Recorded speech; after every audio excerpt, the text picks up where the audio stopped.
I would like to welcome everybody to this session where we now start to talk about Africa and the implication of our economies.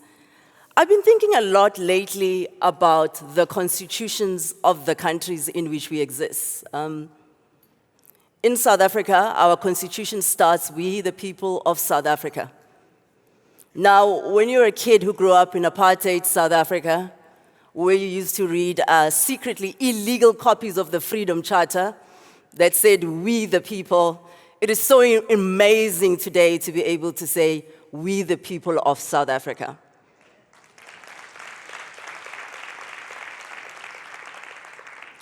It isn't only us who say that. The people of Kenya say the same thing, "We the people of Kenya." The people of the United States of America also say, "We the people." I've been thinking about this because it does appear that we the people of countries that have a fairly chunky part of the GDP have been making statements of dissatisfaction with the world order that is ending now. One might say it started in 2016 with Brexit and quite a lot of the elections that have been coming through. Now, I say this because the statement of Ubuntu, which is the topic or the theme, it's not a moral statement, it's actually a statement of fact. I am because you are. So the people who have voted and have said they were dissatisfied and that their ability to change things have voted and have said they want something different. And because of the choice that they have made, that has also affected us. Now I can judge it. I can say the choice is not justified. I can call it names. I can even say there's a much better way of expressing and resolving those dissatisfaction. But guys, the people have spoken. Those people have spoken. And because the people of those countries have spoken, it affects me. Because they are, I am as a result. So we found ourselves here in a state where the world is going through profound transitions.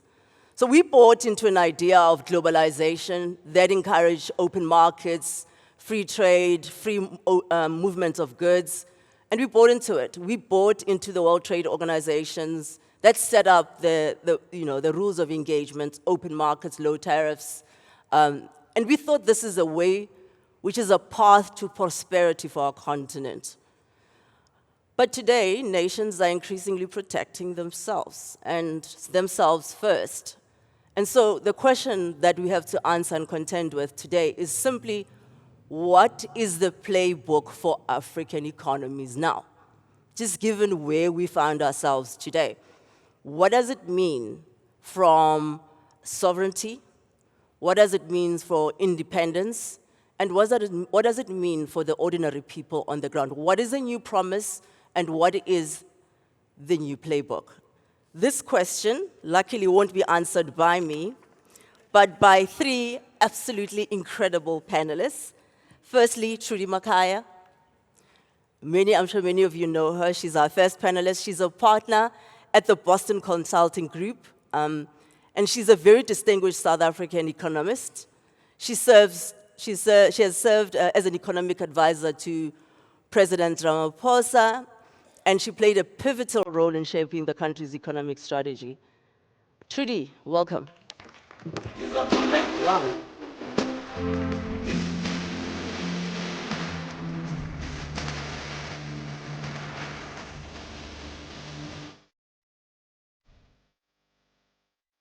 Our next panelist has recently served as a Senior Director of Strategy, Portfolio and Partnerships and Digital at the Commonwealth Secretariat, where he also served as a Secretary to the Board of Governors. He was the first Managing Director of the UN Technology Bank for the Least Developed Countries, a former Minister of Trade and Industry for Lesotho, and a Senior Advisor at the World Trade Organization. Today, he continues to shape global economic policy, international cooperation. Please join me to welcome Ndade Joshua Setipa.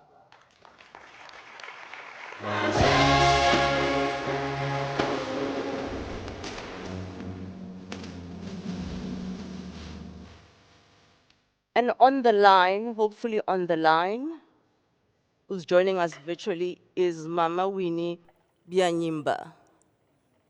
I think she is. Hello, I'm pleased to be here with you.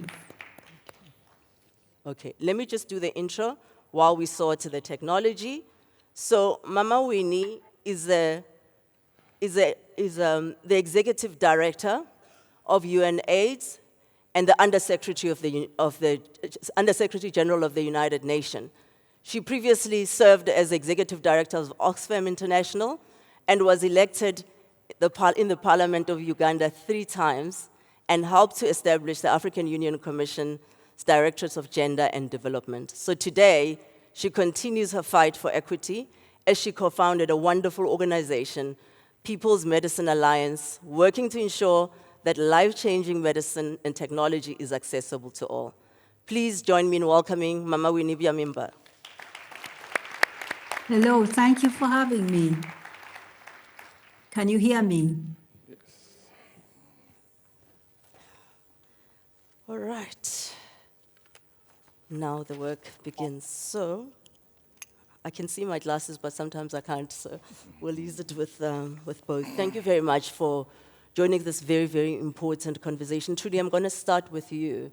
As we enter this world that is now called post-globalization era, what do we see as the big structural shifts that are affecting our continent?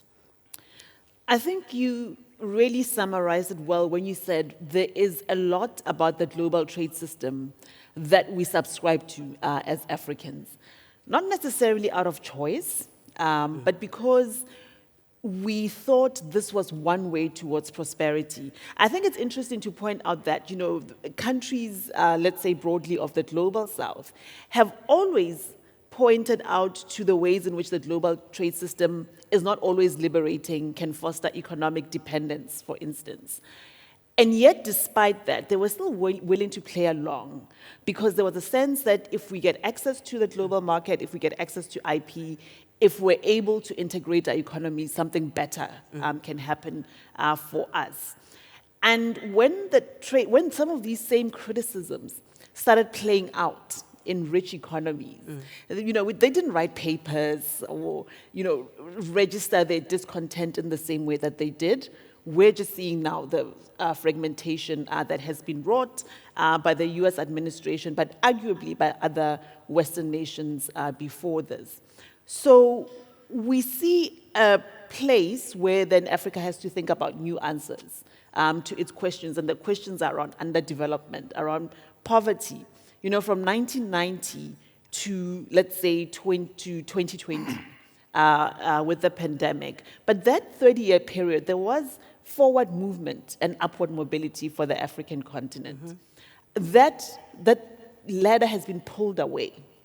And so the question becomes, how do we develop our people under these circumstances? How do we industrialize under these circumstances? And also, how do we foster economic growth? So if I had to kind of just put it in a simple way, I would think that we need to return back to the basics of first, looking at our natural assets and saying that we have to stop this commodity extractive relationship with the world. We have to insist on adding value to our natural assets, so industrializing around them. We then have to think about the human capital story. We have 10 million young Africans getting into the labor market every year, not enough opportunities for them. So how do we develop human capital, but also make sure that it's employable and has opportunities? I think we talk about our demographic dividend, but we really have to make it a dividend. And then finally, I would say we need then to turn towards each other. The world is becoming far more around sovereignty. But I don't think we have to do it at a national level on the African continent. We really should go back to this idea of an integrated continent that trades with itself.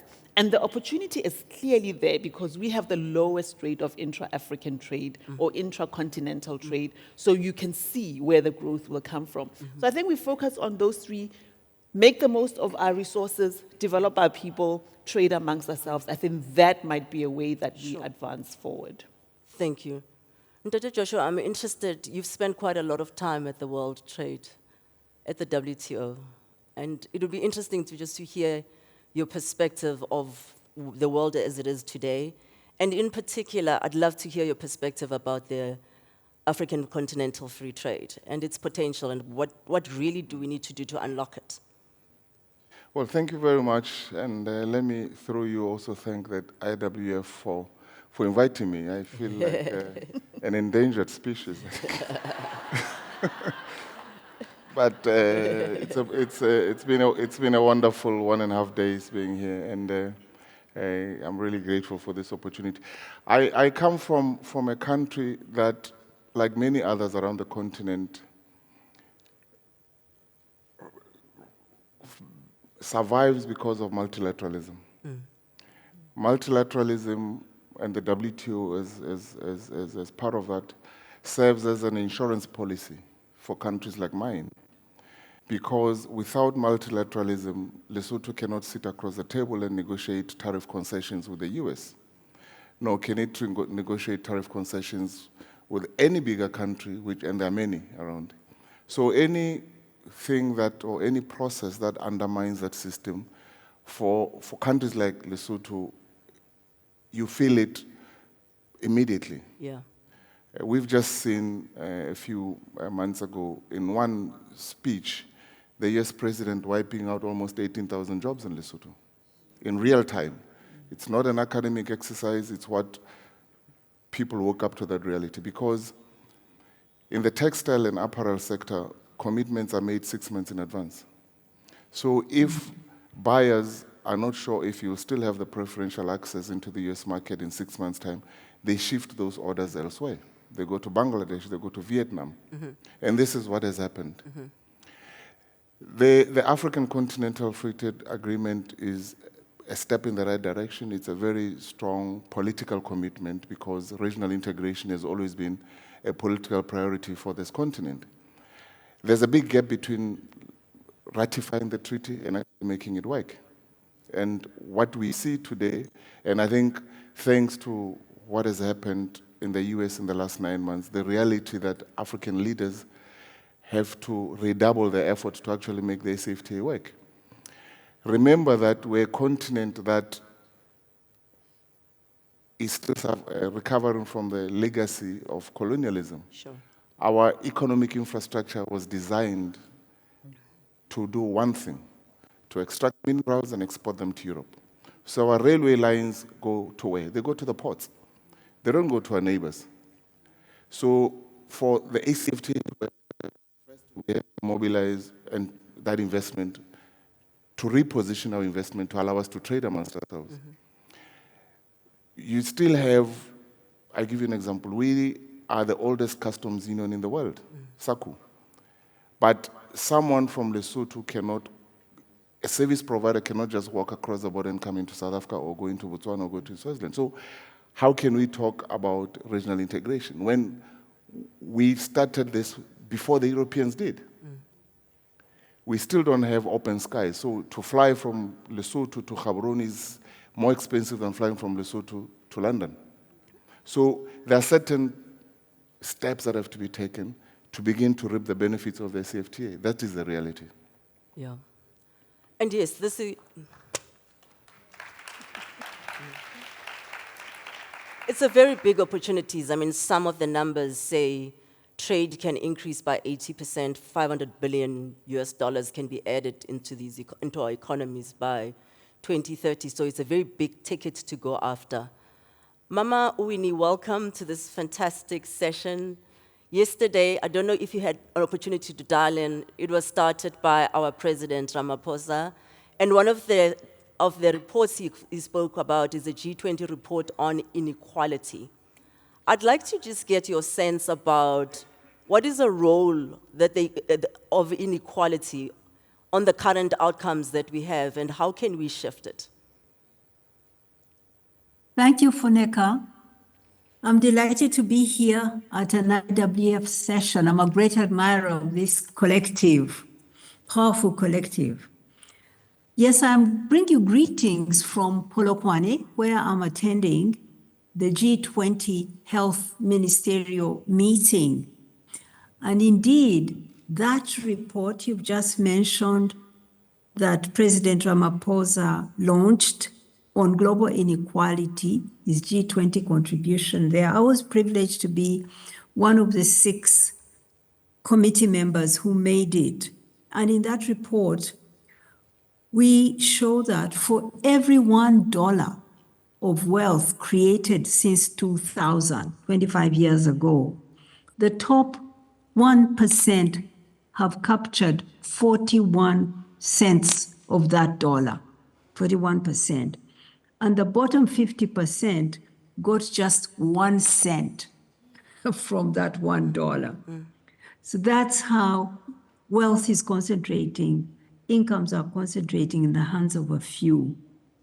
This is not just an affront to people's dignity, but we also find that it threatens it undermines economic performance, and it undermines democracies and society's well-being generally, people's well-being in society generally.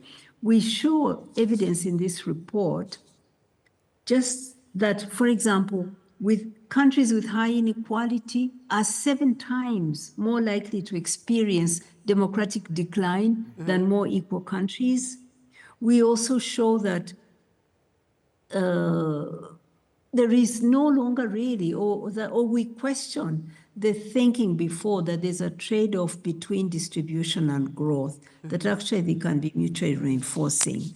So these reports, that report and another one we launched here that links inequality with pandemics, showing that outbreaks become pandemics become more deadly, take longer, drive more inequality, that there's a cycle there, that we need to break these cycles. And that's why in our report for President Ramaphosa, we recommend that that an international panel in inequality is established, just like we have an international panel on climate change that has continuously gathered evidence, analyzed, put it out there, and now made climate change an issue that's firmly on the global agenda that every country is addressing. We want another panel on inequality that will galvanize global action to address inequality, because inequality is a choice we make. Inequality in South Africa, which is the most unequal country in the world, is historic. It was created deliberately. It's based on racial difference. And of course, gender differences. If it was created by human beings, it can also be undone by public policies by human beings. And so we see the importance of putting this issue firmly on the global agenda and getting countries to move on policies that will address it. Thank you, Mama Winnie. I'm seeing a clear trend in what's been said this morning. Clearly, we need to invest in our people. We need to invest in infrastructure. We need to make sure that we are, in this world as currently we have, that we build some level of independence as a continent working together. But Trudi, how are we going to fund this? It's a good question because, we have these aspirations, but the question is always, do we have the resources to actually realize this? So I would offer 2 strands of thought. I think the first is one that has emerged from this year's G20 and B20 processes, to say that if you look at African economies and their actual fundamentals, and by fundamentals, I mean their actual performance in terms of growth, which is some of the highest in the world. If we look at the resource base that they have, if we look at institutional performance that has been improving over time. Governance institutions are not perfect, but they are far from where they were 30, 20 years ago. So the fundamentals actually are pretty strong. If you look at when people do give advance money to the continent, particularly in terms of debt, our repayment rates are not that different from other parts of the world, and where there is default, the recovery rate is actually also quite decent. if you put similar countries next to each other and you take one from an African economy, similar fundamentals from another part of the world, so you can even compare to Latin America, to Southern Europe, to Asia, you find that systematically African countries end up with a higher risk rating. But whether it be the credit ratings that are issued by those authorities, but not just that, in general, the perception by investors, the expectations of returns, and that this is a very risky place, therefore we have to have far higher expectations around interest.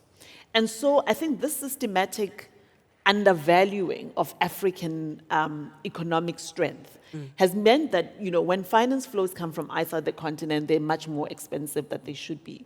So I think if we tackle, and some work is happening towards resetting a realistic and effect-based assessment of African risk, that is one way we can advance. I think Standard Bank CEO Sim Shabalala has been at the forefront of some of these discussions to think about how we get a fair assessment. So that our credit rating is accurate. Yeah. It's accurate, and therefore we can get the funding that we need. So I think that's one strain of thought. The second strain of thought is that we also don't need to be so outward looking. Because, I belong to, I sometimes call it a trade union of economic advisors to African heads of state, former and current economic advisors. It's a bit of group therapy, but we also generate content together. And we recently actually issued a book on domestic resource mobilization to really say what can African countries do to tap into the pools of capital that already exist on the continent. So yes, we can have all of the arguments about how we're treated unfairly in international financial markets, but there's a whole lot more that we can do to raise taxes properly in our economies, to ensure that where we have pension savings, they are directed towards productive investment, and to ensure that we also tap into our very vast diaspora across the world. So I think if we look at those two strains, we can really find a way to ensure that we get the financing that we need. Sure. So what we are seeing from capital flows, we are starting to see more money starting to come from the Middle East, and particularly through Dubai, and maybe someone might say Singapore and Hong Kong. I'm quite interested, Mama Winnie, what's your sense of how attractive we are as a continent to be able to trap that while we are doing exactly what Trudi is saying? Well, let's put things in perspective. In 2023, Sub-Saharan Africa received more than $40 billion in foreign direct investment. It was going up. But even more importantly, 21% of FDI came from other African countries. So there's something good there. And that foreign direct investment far exceeds about $37 billion of net aid that Sub-Saharan Africa received. So more foreign direct investment than aid. That's a good thing too. But that aid is also coming down quite rapidly. But we also saw illicit financial flows leaving our region of about $80 billion, mostly through tax abuse, playing with the rules, and getting the money out untaxed. And then Sub-Saharan Africa also spent $73 billion on servicing its debt, both the principal and the interest. So you see that for every dollar that flowed in, many more dollars flowed out to the richer countries. We need to correct for that. So we need to see more foreign direct investment coming into the region. And we need to see that trend also increasing of intra-African FDI, the point my sister was making, looking inside. And we need to slow the reduction of aid, because aid has an important role to play, especially for low-income countries and crisis countries. It threatens, for example, health investments, education, real investments in people's lives. Then the Africa Free that word, Africa Continental Free Trade Area, the integration of our African market is a big part of the solution. So we need to move that faster so that we can have that market that helps us to build now resilient African economies. But yes, the flows are disturbing, but some of it is moving in the right direction. Absolutely. Yeah, so I think I want to come back to you, Ndate Joshua, and think about, as you spoke earlier about the countries like Lesotho that are very much dependent on sort of larger economy in the US and China. So what do we think, what do we do there? I mean, if you maybe take a step back, why do you think the US is pursuing this strategy, this tariff strategy? Well, according to the U.S. administration, they have embarked on this for two main reasons. One, to generate another source of revenue and hope to raise, I think it's estimated, in about $2 trillion over the next 5 years. Of course, that figure has not factored in retaliatory action by U.S. trading partners, which we've begun to see. So I suppose it will definitely be much lower than that. The second argument that has been proposed is that it will allow the U.S. administration to cut some taxes. It will allow them to be able to do away with some taxes, which of course tax relief is always good to taxpayers. But one of the most, I think for me, the most fundamental impact of this action, in as far as the continent is concerned, is that it actually undermines, to some extent, the same regional integration agenda that we've been pursuing for quite a long time. Mm-hmm. I'll give you an example of Lesotho again. Lesotho, for the longest time, was the #1 exporter of clothing and apparel, textiles and apparel to the US market. AGOA allows accumulation. So the rules of origin allow for 35% of the content to be from Lesotho, and it can accumulate with any other country that is part of or that's a beneficiary of AGOA. So we would import cotton from Benin, would import cotton from Zimbabwe, and would then be able to produce about 100,000 pairs of jeans a day for Levi. That was accumulation. That was regional integration. That was regional supply chains. All that is gone. Mm-hmm. So now we have to look for cotton from Pakistan, wherever it's cheaper. So that's one impact that this decision has had on regional integration.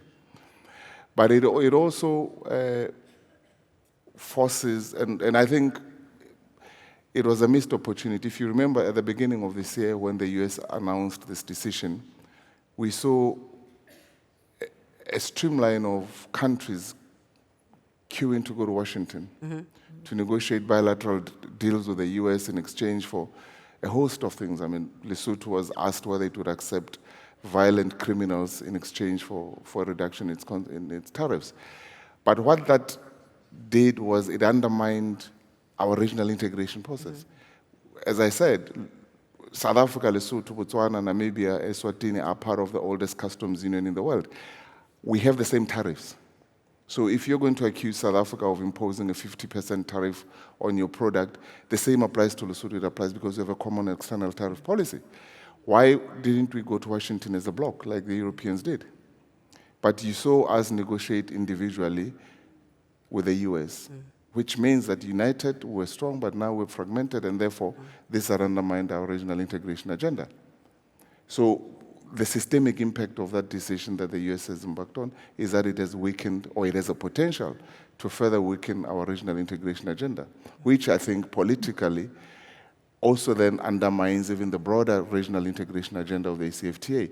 We have not seen, at least maybe I missed it, but I've not seen African trade ministers sit down and say, this is what we want, how we want to engage with the US.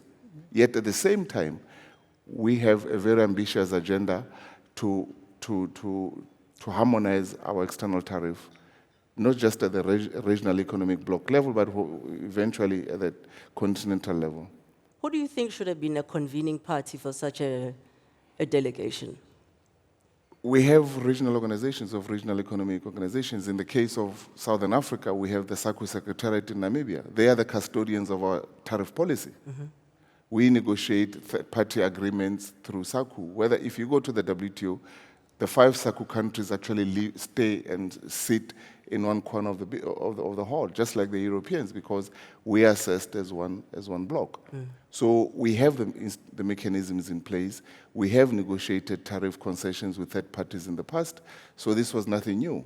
And besides, WTO rules that everybody has signed up to has provisions for if a country wishes to withdraw its tariff concessions to another trading partner, it's provided for. You renegotiate those. So there is nothing new that, it's just that the way it was done has been done in a very unwieldy manner.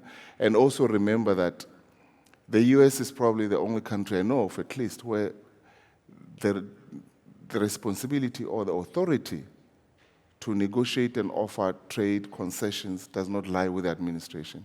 It lies with Congress. This is why you're seeing all these legal cases in the US now, because the president, there is argument, and I tend to believe that he's overstepped his authority. But I think the key message for me is that we have missed an opportunity to demonstrate the political resolve to drive regional integration, whether at the regional level or at the continental level. And it took the US to help us see that we actually, politically, what we say and what we do are two different things. Why are we negotiating with the US? Why is South Africa the whipping boy of the US alone? Before I ask the question of where to from here, a very crisp, I want to get into one, a related point. So sometimes when things are difficult, there are also opportunities. And those opportunities are often picked up by entrepreneurs. So in your work, particularly not only in the presidency, but are now in BCG, how are you seeing entrepreneurs being affected and responding to what is happening right now? Yeah, so we're actually about to launch a survey which we did across the African continent at BCG, just to see how companies and entrepreneurs are coping with this. And the interesting thing is that so many of them actually said they see this as an opportunity, to deepen their own economic relations in their regions, but also to pick up new partnerships. So for instance, we see companies saying that they are becoming far more smarter about how they think about their supply chains and reducing their dependence on a particular market. And so diversifying their base, which will be good for their earnings in future. We're also seeing, to the theme of economic integration, African businesses starting to look around and say, actually, I'm doing trade, I'm sending my tea off to this very fickle end consumer. How about I sell my tea to other countries on the continent that are more receptive? So I think it is absolutely true that there is the opportunity. The challenge, of course, is that to realize those opportunities takes time. So in the way that our governments actually support entrepreneurs in terms of trade facilitation, in terms of helping them to seek alternative markets, we've seen some of that play out even in South Africa with a scramble to have trade missions, revisit old trade relationships. All of that takes time. And so the opportunity is very clear, but there's got to be a bit of homework. Another point I just wanted to touch on from the earlier point on the custodian of the economic, of the continent, I think we also have a bit of homework in terms of how we finance and support our continental institutions. There's been many references to NEPAD, which I think Auda NEPAD has done some very important work. But generally, if you look at the AU system as a whole, we really need to revitalize it so that it can take up its meaningful role. Okay. So since we are talking about the economy, imagine that we are at the Global Investment Forum. What is the business case for Africa? Why must anybody invest in Africa? I'm going to start with you, Mama Winnie. Why must someone invest in Africa? There is every reason to invest in Africa. The people themselves, we have this young generation that is acquiring skills, that is global and using the tools of digital to engage globally. We have the human capital and it's growing. And that's a positive on our side. Of course, we have the resources. You hear the debates right now. There's so much clamoring for the minerals, and a big fraction of these minerals, including those critical ones that are needed in the digital economy and in the nuclear economy, in the nuclear sector, are sitting here on our continent. We have vast energy resources and renewable energy resources, of course, plus the fossil fuels as well that aren't yet gone and we need as well. So there are many reasons, because of our natural resources, because of the potential of our people and its growth, that investment in Africa should grow. But like Trudi said, the assessment of the risk has always been really, let me say, rigged. A good assessment of the risk could lead to real and good and sustainable investment in our continent. I would like to say also that it is a continent of values, of art, of culture. And these are sources of huge industry, the cultural industries. These are growing, and Africa is putting a challenge and asserting itself in the field of culture, of art, of turning our history of domination that turned us into the most creative people on earth, in my view, and using that and our young people to actually dominate global markets in the creative sector. So there's so much there for us that's good, but there's a lot of our own getting together and doing the things we need to do to be one market, to look inside, as Trudi said, trade with each other, open the market for all our people. So much that's there. Lastly, I didn't mention, we could be the food basket of the world as well. Our land, our rainfall, our capacity to grow food is huge, even though we are in the shameful situation of not being able to feed ourselves today. But the potential is enormous. Thank you. Thank you.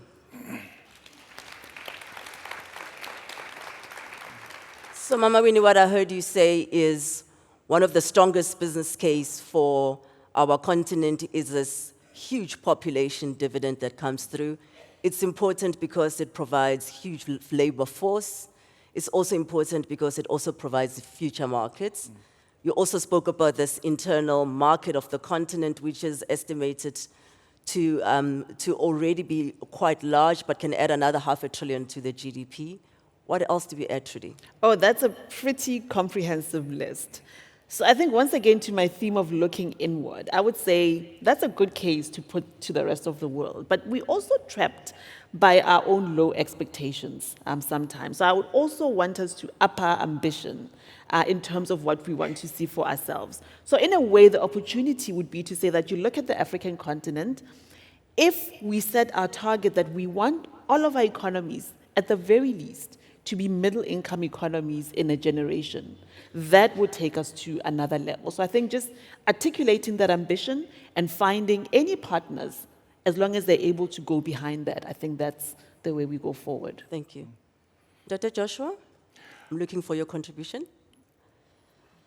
I think I agree, of course, with what Trudi has said, and would go further to say, if you look at probably the four biggest pillars, or most important pillars of that would guarantee economic growth, but also improve our investment attractiveness, which I think as we look inward, we have to address, is we need to first to unlock that investment. There is, as we heard, there's capital in Africa. We have about $1 trillion that's sitting in pension funds, in sovereign wealth funds that we should be able to use to de-risk investments in infrastructure, for example. If we make the investment in infrastructure, it allows movement of goods and people across borders, which then fully helps us achieve that integrated market, which then makes us 1.2 billion people. It's a big market. So it makes us attractive for investments. It makes us attractive for those that are seeking to do business in Africa. Secondly, energy. We cannot drive economic growth without reliable energy.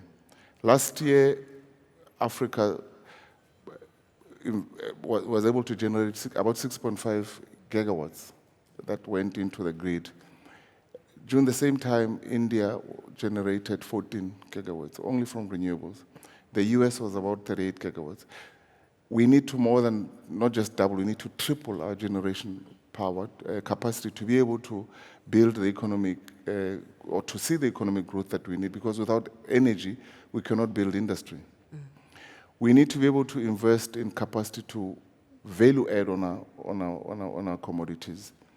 We have commodities that are very critical for industrialization. Iron ore. If you look at the demand for steel over the next couple of years, that is what you need to build industry. We talk about food security. We cannot drive and achieve the level of food security that we need to achieve without investing, for example, in fertilizer production. Those are the investments. And of course, the most critical also is connectivity. The infrastructure that we need to be able to drive growth, whether it's on fintech, we need to build connectivity. We need to invest in regional power pools, because as long as we're not able to present ourselves as that one integrated market, the investments we need in electricity generation, for example, will not come. I give you an example again of Lesotho. Lesotho generates power, but we make more money selling that power into the SADC power pool and buying power from Eskom. So we generate, and every single kilowatt goes into the power pool. Imagine if we had an integrated and a bigger energy power pool, which would also motivate and encourage investment. Those, for me, are the key investments that we need to make Africa attractive for investments, but also to make the Africa Continental Free Area to work. Because without infrastructure, without energy, without investments in connectivity, we cannot talk about even AI. The reality is that we need to invest in, whether it's computing capacity, whether it's the human capital that we talk about, 10 million young people coming into the market with what skills? Yeah. No, thank you very much for this perspective, Ndate Joshua. We are out of time, but what the key takeaway from me maybe is three things. The first one is just the acknowledgement of the fact that the world has changed and that we need to show up differently. But it's been quite incredible. You know, yesterday I heard a comment that sometimes we as Africans, we can show up as wanting other people to help us. But what I've heard very strongly here is a very strong call to agency, to actually building our own countries and our own economies. And as you said, Trudi, to say we have all the confidence to actually, we must have a belief in ourselves that we have everything that it takes to win.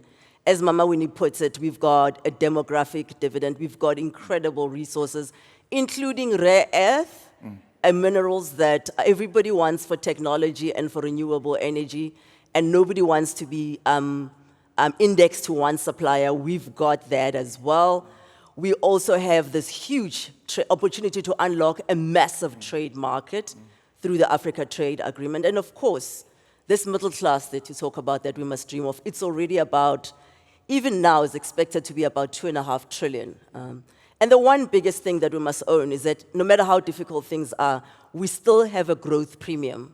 Our countries are still growing faster than those of the developing country by about 150 basis points. So we have every reason to believe in ourselves and do all the things that we need to do to win.